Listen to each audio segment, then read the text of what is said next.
Welcome back to Sunday AM. The past 10 years has seen an alarming rise in the rates of adolescent self-harm, with figures showing a 15% increase in the amount of males who are self-harming and a 3% increase in females. The St Patrick's Mental Health Services and Pieta House are teaming together to educate the country on the problem. Joining us now are clinical psychologist Paul Gilligan and Irish rugby international Hannah Tyrrell, who herself began self-harming as a teenager. You're both very welcome to the programme, and thanks for coming in. I suppose, like many other mental health issues, this is something that has been very much under the radar for a long time. And like many other mental health issues, it's something we're actually starting to talk about now, which is really a positive. Give us an understanding of the extent of this problem, Paul, if you would. Well, it's certainly a problem that's emerging more and more each year. So we've seen an increase in the numbers who present to A&E departments who have self-injured. And remember, that number is not really reflective of the total numbers that are self-injuring, because a lot of people who self-injure don't go to an A&E department, and in fact we may never know the real numbers. Yeah. But we've seen increases, significant increases, and particularly over the last, say, 5 or 6 years, that increase has been quite extensive. And what sort of harm are people doing to themselves? Well, I suppose self-harm is anything that a person does that would injure themselves. So there's lots of, I mean, we're most probably familiar with things like cutting, but also, you know, ingesting anything that would make you sick, banging your head or punching walls, that type of stuff. And it comes out of emotional distress. That's what it's reflecting, and it's a way for people to cope with emotional distress. So it's really telling us something. It's a sign that something's not right. And is it that you're using pain to blank out whatever it is eating away at you? I think that's part of it. I think I mean, and Hannah will talk a little bit about it, but I think one of the things is that there is immediate relief. So people will often say when they self-harm that they feel an immediate relief. The difficulty is that passes very quickly, and so there's a reinforcement there. And yeah, I mean, some people are driven by this thing of feeling that they want to hurt themselves because they might feel bad about themselves, they may feel guilty about something. But often it's other emotional distresses. It can be depression, anxiety, loss. So there's lots of reasons. Hannah, if people following your career will think that you don't have a care in the world, and it was always that way, and I suppose, you know, in terms of women's rugby and doing so well in the rugby team, you would be an inspiration for a lot of young people out there, but that wasn't always the way, because you found yourself in a very vulnerable situation and state when you were, I suppose, all kind of coming into adolescence, wasn't it, around 12 or 13? Just as a young teenager, I had very low confidence in myself, very negative body issues.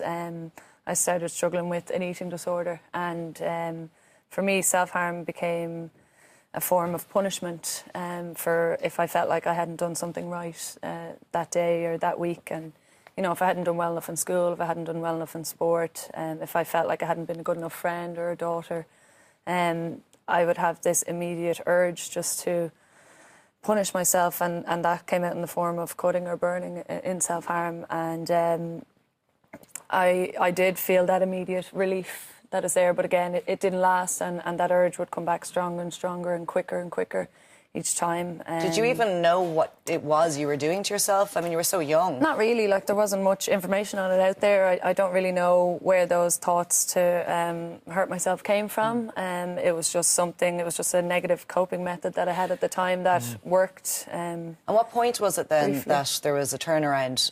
Did you seek help?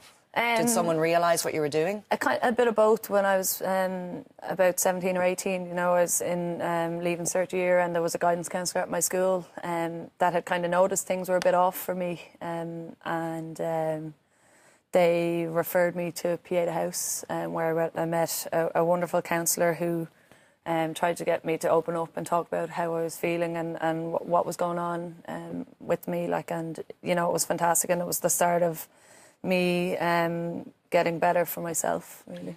It must have been a difficult time for your family as well, then, to see somebody they love doing this to themselves. And did they feel like powerless in the situation, or how did they feel? Definitely, because for me it had gone on for a couple of years without them knowing, and then when it did come out, they were so shocked and so worried, and guilty. They felt very guilty for not realising that I'd been struggling with something, but I hid it so well. And yeah, my mum in particular felt really, really bad for not realising it, and there was nothing she could do, and there was nothing.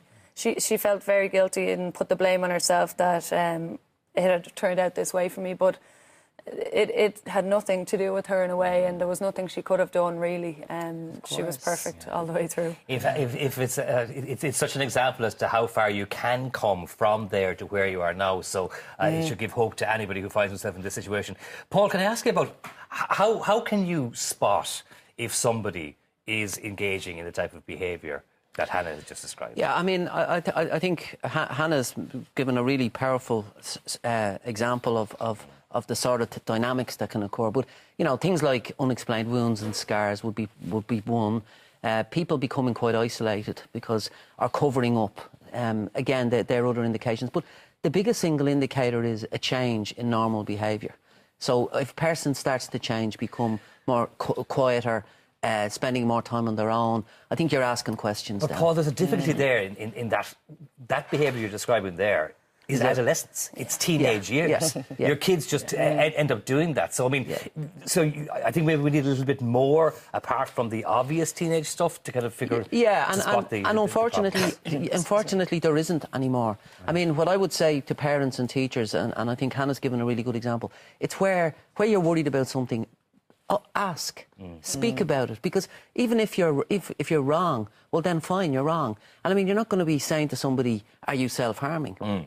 But I think if you're starting to pick up a pattern, and that pattern is interfering with a person's normal lifestyle, then I think you're asking questions. So to be in tune with your child, or if you're a teacher, with the pupils in your class, and to be aware that this pattern might be emerging week on week. Exactly. Can I talk to you about the collaboration that St Patrick's Mental Health Services have with Pieta House? This is second year, and Hannah, you were a keynote speaker last year, and you found you had a wonderful reception, and it was a great success. Yeah, it was fantastic. It was the first of its kind that's ever been done, and being keynote speaker was really amazing for me to be able to actually give back to two services that have really helped me in the past. And yeah, it was a fantastic day. They had a lot of workshops going on for parents and health workers and school teachers to be able to take something back to their respective environments, and you know, learning more about what's going on with self-harm, and in particular young people, and how they can actually use that in their own lives back home. And of course, it's important to mention that people can self-harm at any age, but I suppose the focus is on adolescence and getting to that cycle and breaking it when there's still loads of time ahead of them. Well, that's right. And adolescence is a particularly vulnerable time, so you'd want to try and it is a time when we're seeing increases in self-harm. So we're trying to get in at that early stage. So this conference is really aimed at teachers, at professionals working in the area, parents, anybody who feels they want to learn more about this issue. Hannah, we can't let you go without talking about last weekend and your fabulous last moment try. Tell us about that. I don't really know what to say, to be honest. I thought it was... Describe it to us. I thought the game was over, to be honest. Yeah. I was just having the chat with one of the girls, and Nora had the brilliant idea to just kick the ball and, you know, try to get the bonus point. Thankfully, the ball sat up right for me, and I just had to make sure I got over the line, really. And you did. Yeah. Fabulous stuff. How is all that going for you? You're full-time with the Sevens, I believe. Yeah, I'm full-time in with the Sevens. So we're on the World Series at the minute.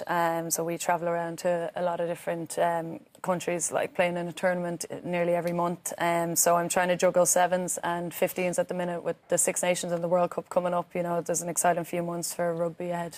It's an incredible schedule, and one that you're excelling at. I suppose you probably never dreamed you would have this incredible career, age 12 or 13, up to 16, 17, when you were struggling so much. Oh, definitely not. You know, it was something that I didn't think was possible to even train full-time. I didn't even have rugby on my radar at that time. It was mostly GAA and soccer. So, look, to be in the position I'm in is just fantastic, and I'm just working hard in the next couple of months, and hopefully things go right in the pitch. And your inspiration to everybody watching as well. Thanks a million for coming in. Thanks, Hannah. Thanks, Paul. Thank you, and best of luck with the conference.